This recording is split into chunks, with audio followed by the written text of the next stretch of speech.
This video is brought to you by Login Academy. It is referencing New Syllabus Mathematics Book D, and it covers Chapter 8, Area of Some Geometrical Shapes.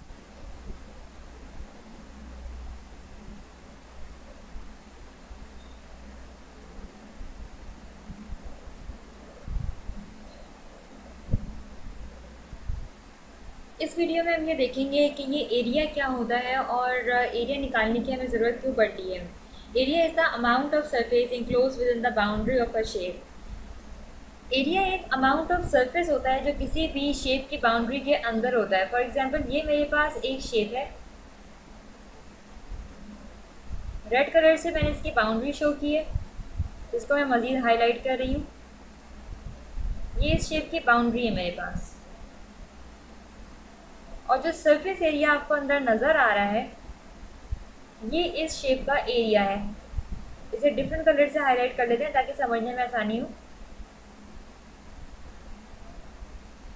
ये जो area आपको नज़र आ रहा है ये इसका surface area है, और ये वो अमाउंट ऑफ सरफेस है जो इस बाउंड्री के अंदर इंक्लोज है। ये सरफेस एरिया हर शेप के अंदर मौजूद होता है। अगर हम एक और शेप ले लें, फॉर एग्जांपल हम कुछ इस तरह का एक शेप ले लें, तो रेड कलर से जिसकी शो हो रही है ये इसकी बाउंड्री है। अब हम अगर किसी और डिफरेंट कलर से इसके अंदर का जो सरफेस एरिया है अगर उसे हाईलाइट करें कुछ इस तरह से, तो ये वो अमाउंट ऑफ सरफेस है जो इस शेप की बाउंड्री के अंदर मौजूद है।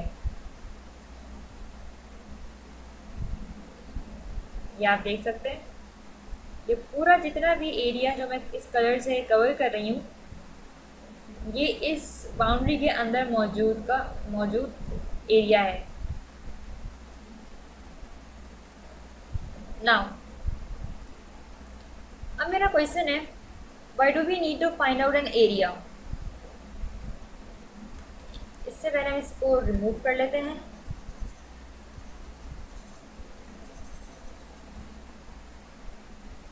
Why do we need to find out an area? हमें एरिया निकालने की ज़रूरत क्यों पड़ती है? फॉर एग्जाम्पल ये हमारे पास दो शेप्स हैं। अगर मैं ये जानना चाहती हूँ कि ये दोनों शेप्स कितनी स्पेस ऑक्यूपाई करेंगे तो उसके लिए मुझे इन दोनों का एरिया निकालने की ज़रूरत है। इन दोनों का एरिया निकालने के बाद ही हम ये बता सकते हैं कि ये दोनों शेप्स कितना स्पेस ऑक्यूपाई करेंगे। बिल्कुल इसी तरह से अगर किसी वॉल को पेंट करना हो और ये देखना हो कि उस वॉल को पेंट करने के लिए कितना पेंट रिक्वायर्ड है, तो उस वॉल का एरिया फाइंड आउट करेंगे हम, ताकि ये अंदाज़ा लगाया जा सके कि कितना अमाउंट ऑफ पेंट रिक्वायर्ड है उस वॉल को पेंट करने के लिए।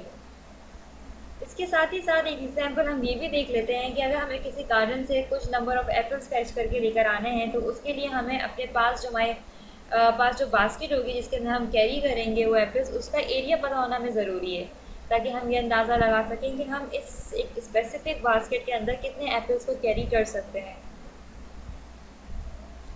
एक और डेली रूटीन लाइफ की एग्जांपल ले लेते हैं कि अगर कुछ बुक्स आपको एक बुक शेल्फ के अंदर अरेंज करना है तो उसके अरेंजमेंट से पहले ये मालूम होना ज़रूरी है कि उस बुक शेल्फ का एरिया कितना है, यानी कि उस बुक शेल्फ के अंदर कितनी बुक्स आ सकती हैं। ये हमारे पास कुछ नॉर्मल डेली रूटीन लाइफ की एग्जांपल्स हैं जिसमें हमने ये देखा कि एरिया हम क्यों निकालते हैं या एरिया निकालने से हमें क्या फ़ायदे हो सकते हैं।